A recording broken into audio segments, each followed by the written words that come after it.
Welcome back, everyone, to the deep dive.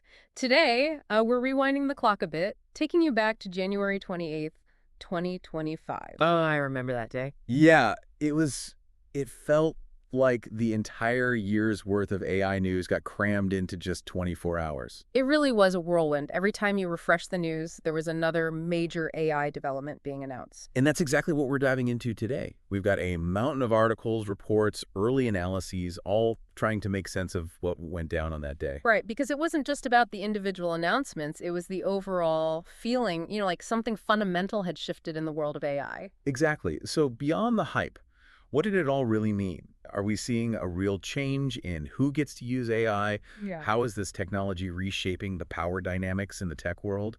And just how powerful is this technology becoming? Yeah, those are the big questions. And the answers, well, they're not always straightforward. But that's what we're here for, to try and untangle it all, to look beyond the headlines and understand the deeper implications of this AI explosion. It felt like everyone suddenly woke up to the fact that AI isn't just a science fiction fantasy anymore. It's here, and it's moving at warp speed. Okay, so let's jump right in. One of the biggest stories that day, and really one of the most surprising, was DeepSeek. This Chinese startup, they seem to come out of nowhere. They released Janus Pro 7B, a new image generation model, and it just blew everyone's minds. Yeah.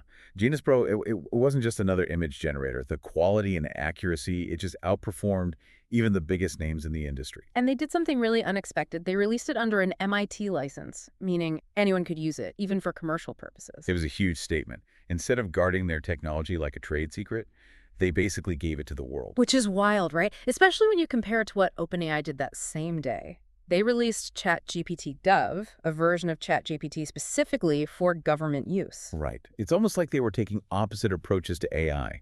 OpenAI seemed to be focusing on controlled environments, maybe because they felt AI was too powerful to be in everyone's hands. Like, here's this powerful tool, but we're going to be very careful about who gets to use it. Right. And then you have DeepSeek taking this radical open approach. It was a fascinating contrast. And it gets even more interesting because on that same day, the community over at Hugging Face, they actually created their own version of DeepSeek's earlier model called DeepSeek R1. It called it Open R1. Yeah, it was all open source, community driven. That really highlights the power of this open approach. So now, if someone's not a coder or an AI expert, what does all of this mean for them? Like, is it getting easier for everyday people to actually use AI, maybe even create with AI? Oh, absolutely. What we're seeing is a lowering of the entry barrier. You don't need massive funding. You don't need a huge team of researchers to work with advanced AI anymore. So it's opening up AI to a wider range of people. Exactly. Individuals, small businesses, researchers, really anyone with a good idea. That's pretty cool. So accessibility is definitely increasing, but the power of these models is also growing, right? And on that note, we've got to talk about Qwen and their new model, Qwen 2.5 VL. This one seemed like a real game changer. Yeah. This one, it went beyond just generating text or images. This model could actually control smart devices. Wait, hold on. So it's like your AI assistant isn't just giving you information, it's actually interacting with the physical world, like turning on your lights or starting your coffee maker. Exactly. It could be a huge leap forward for the smart home, for the Internet of Things. But there's also a flip side to all of this. Right. It's not just about convenience anymore. You're trusting this technology with a lot more control over your physical world. Exactly. We need to be thinking about security, about reliability, about the ethics of all of this. What if somebody hacks your AI assistant? What if it just makes a mistake, like turns off your heat in the middle of winter? It's a whole new level of risk. Definitely. And these risks, these concerns, they were front and center for DeepSeek that same day when they experienced a major cyber attack. It's kind of ironic, isn't it? This company that's promoting open and accessible AI, they become a target. Right. Their model, DeepSeek R1, it actually became the top free app, surpassing even ChatGPT. Yeah. And then, boom, they get hit with this attack, disrupting their chatbot service for millions of users. It was a harsh reminder that the more powerful and the more widespread AI becomes, the bigger a target it becomes. And these aren't just abstract data breaches anymore. We're talking about systems that control real-world things, from our homes to potentially even critical infrastructure. The stakes are incredibly high.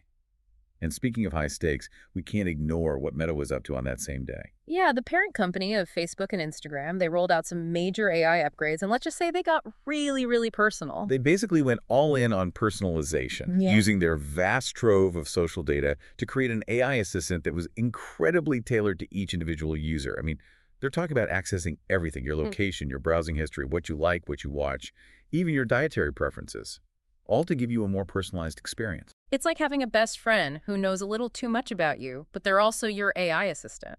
It's both impressive and a little bit unsettling. I mean, on one hand, this hyper-personalization could lead to some truly amazing AI interactions, but on the other hand, there are some serious privacy concerns. Especially given Meta's, well, let's say complicated history with user data. Yeah, that history doesn't exactly inspire confidence. And what made it even more controversial was that there was no opt-out for these new AI features. It was like, here's your super personalized AI, take it or leave it. It definitely raised eyebrows. Transparency and user control, they're becoming even more crucial as AI gets more powerful and more integrated into our lives. Hmm. If we want people to trust AI, we need to be upfront about how it works and give users choices about how their data is being used. And you know what's interesting? All of this is happening while Meta's feeling the heat from DeepSeek's success. Reports came out that Meta was forming these war rooms to try and understand how DeepSeek was developing these advanced models so quickly and so efficiently. Yeah. It showed just how much DeepSeek was shaking things up. They challenged this idea that you needed massive resources, tons of funding to make a real impact in AI. Their agility and innovation were turning heads, even at the biggest companies. So it's not just about who has the deepest pockets anymore. The playing field's becoming a bit more level. It seems that way. DeepSeek's rise suggests that the balance of power in the AI world is shifting. Innovation can come from anywhere, and the old rules, they might not apply anymore. And that's just the beginning. We haven't even talked about how AI is changing the way we create, how we consume information, even how we think about ourselves. But that's a story for another time. Okay, so we've got open access, heating up the competition, AI reaching new levels of power and control, all while cybersecurity threats loom larger than ever. And let's not forget about the personalization dilemma. It's clear that this single day, January 28th, 2025, was a major turning point for AI, and the ripples are still being felt today. And we're just getting started. It's amazing, right, how quickly things can change. Just look at how DeepSeek managed to disrupt the industry in such a short time. They didn't just release some impressive technology, they completely shifted the whole conversation about who gets to participate in AI development. It really did feel like they threw open the doors and said, come on in, everybody. But DeepSeek wasn't the only one pushing the boundaries that day. What about XAI and their Grok 3 model? That one seemed to generate a ton of buzz because of its reasoning capabilities. Rock 3. Yeah. Oh yeah, that was a big one. It demonstrated a whole new level of problem solving, like logical thinking, that we hadn't really seen before in AI. It wasn't just about following instructions or recognizing patterns. Grok 3 was actually starting to reason things out, almost like a human would. So instead of just being a tool, AI is becoming more like a thinking partner. That's kind of mind-blowing when you think about it. But it wasn't all logic and reasoning that day. There were some really interesting advancements in the creative realm, too. Pika Labs released version 2.1 of their AI video generation model, and people were saying it could create some incredible animations. The quality of the videos coming out of Pika Labs was amazing. Yeah. Yeah. It was like watching a professional animation studio at work, but it was all powered by AI. It made me wonder what this means for artists, for human animators. Mhm. Is AI a threat to their jobs, or is it a powerful new tool for creative expression? Right, because if AI can create high-quality animations just from a few prompts, does that mean human animators are out of a job? Or does it actually free them up to focus on the more creative, high-level aspects of their work? It's a question a lot of people are grappling with, and not just in animation, but really across all creative fields. Yeah. Remember the controversy with Quartz, using AI to generate news articles without being transparent about it. Oh, yeah. That sparked a huge debate about the role of AI in journalism and what it means for authenticity and credibility. Exactly. It's like that age-old question. Is it really art if a machine made it? But in this case, it's not just about art.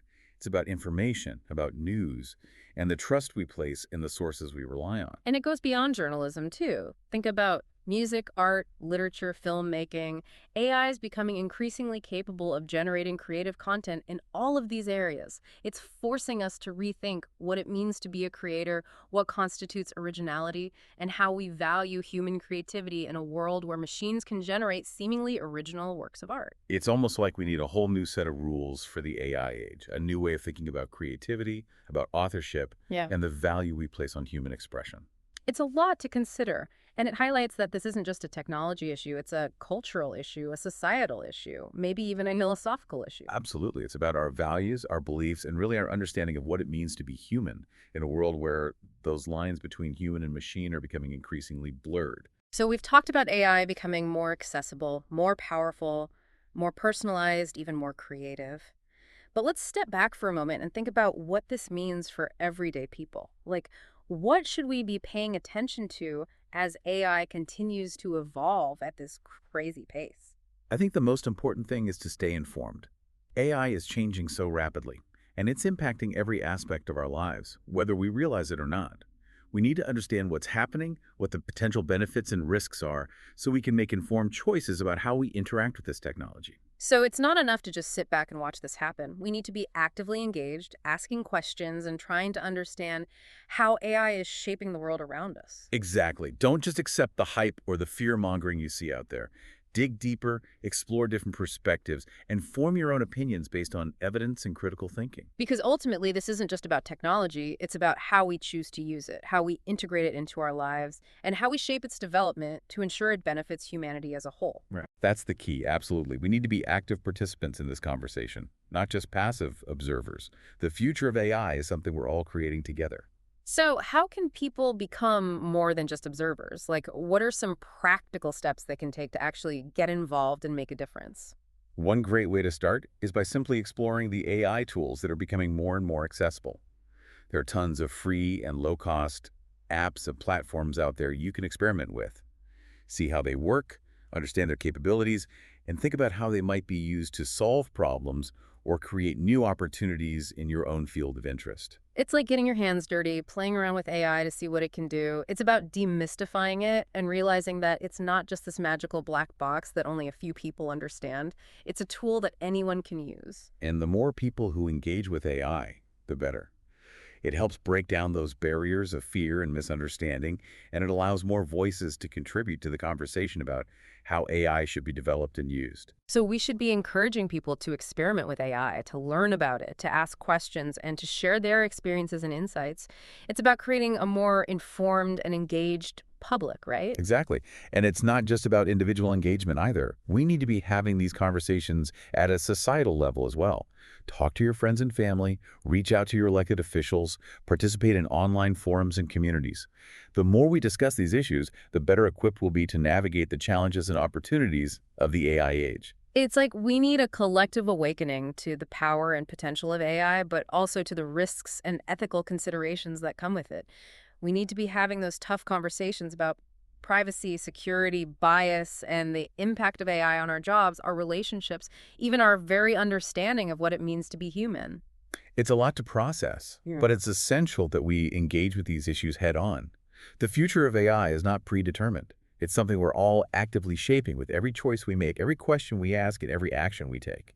Okay, so we've talked about the need for individual and societal engagement, but what about the companies and organizations that are actually developing AI? What role do they play in ensuring that AI is developed and used responsibly? That's a crucial question, yeah. We need companies to prioritize transparency, accountability, and ethical considerations in their AI development practices. It's not enough to just focus on profits and technological advancements. They need to be thinking about the broader societal impact of their work. So it's not just about building cool tech, it's about building tech that serves humanity and aligns with our values. It's about recognizing that with great power comes great responsibility, right? And that responsibility extends beyond just the developers. Governments and regulatory bodies need to step up and create clear guidelines and frameworks for the ethical development and use of AI. We need policies that protect privacy, promote fairness, and ensure that AI is used for good, not for harm. It's like we need a whole new set of rules for the AI age, rules that ensure this technology is used in a way that benefits everyone, not just a select few. Exactly. And those rules need to be developed collaboratively, involving experts from various fields, including technology, ethics, law, social sciences. It's a complex challenge, but it's one we need to address urgently. So it's not just about the technology itself, it's about the governance structures, the ethical frameworks, and the societal values that guide its development and use. It's about ensuring that AI serves humanity, not the other way around. It's about recognizing that AI is a tool, and like any tool, it can be used for good or for ill. It's up to us collectively to decide how we want to wield this power and what kind of future we want to create. With all the advancements we've seen and the challenges we've discussed, what's next for AI? What can we expect to see in the years to come? Well, that's the exciting part.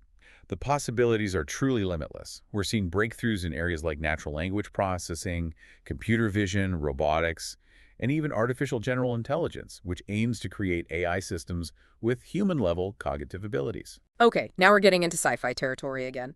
But seriously, do you think we'll ever see AI that's truly as intelligent as humans?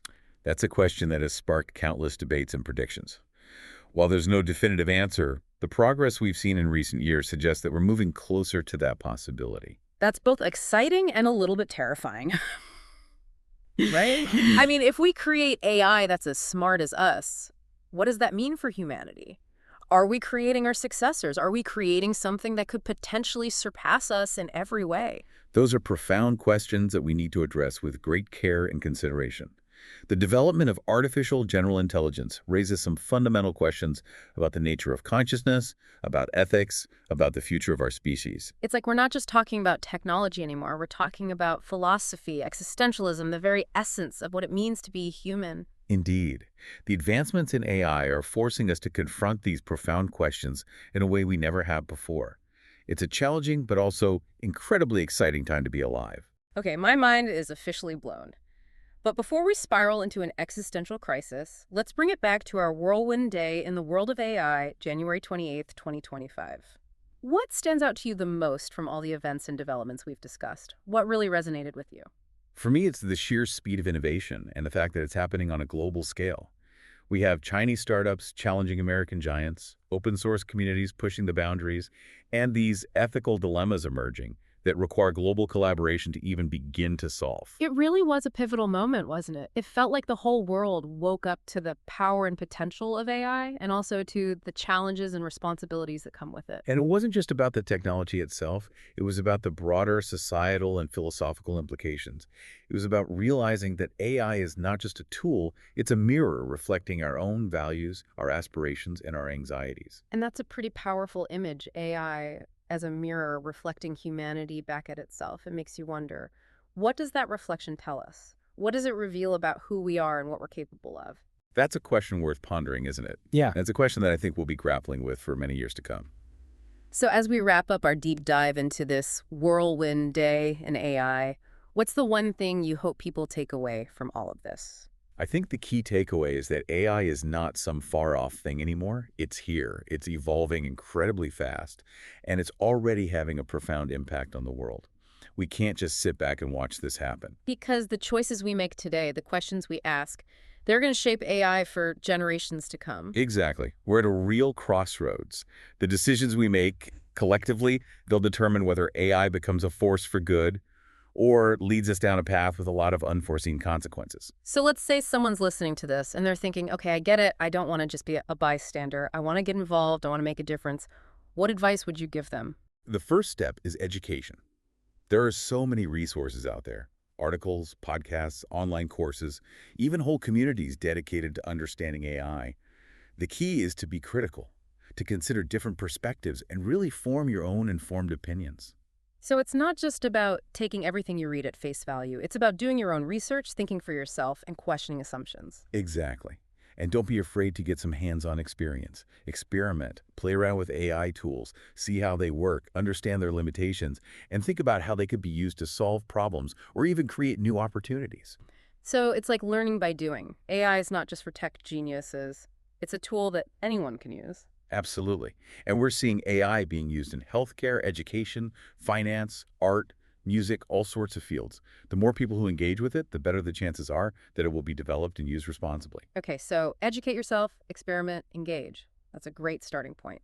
But what about those big ethical questions we talked about? How do we make sure AI is used for good? That's where open and honest conversation comes in. Talk to your friends and family, your colleagues, even your elected officials. Share your concerns, ask questions, and demand transparency and accountability from the people who are developing these powerful systems. Because at the end of the day, AI is a reflection of our own values, isn't it? It is. It's a tool that we're creating, we're shaping it. It's up to us to make sure that it aligns with our vision for a better future. It's like AI is a mirror, reflecting our aspirations, but also our fears. I like that. By having those conversations, by being actively involved, we can help guide AI towards being a force for progress and not division or harm.